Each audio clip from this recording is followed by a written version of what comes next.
Luộc lạc lâu còn làm ôn lên chặt lâu còn lên nhỉ một bi lạc lâu ở mắt ông bà má lấy ông sắt vào lên lạc lâu ông sắt vào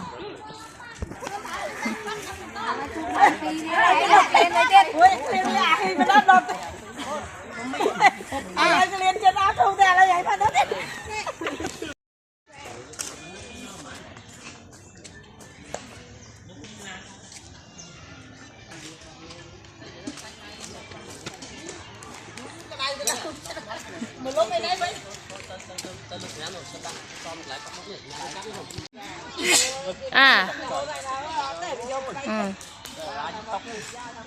YouTube ơn chơi YouTube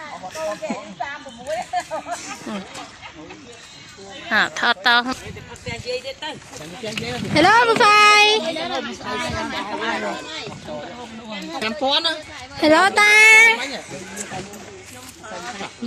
ta tới style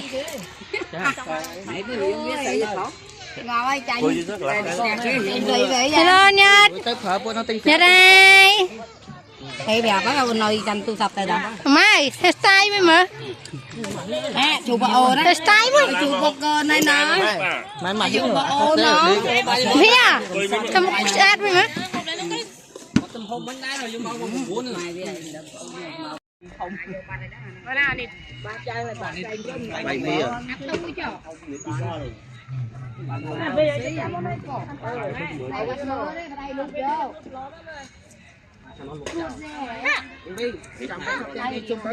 dạ trời nó thò đánh Thật việc của mơ nên ra tại mà mình nạp thật tại mà mơ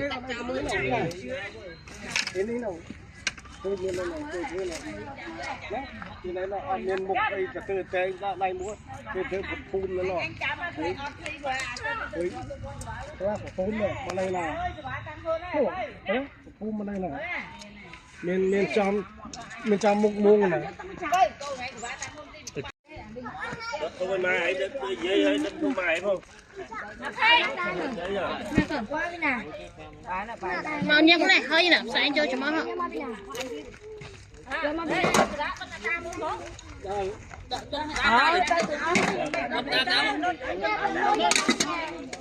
Ai mà nó nói những con này ở đất thuộc con này ở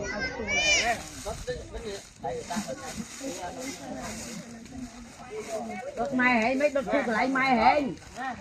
ai đất ra sai nên mai hệ sau tới hệ sau kia thì bảy đất của ba này sẽ đất nóng ạ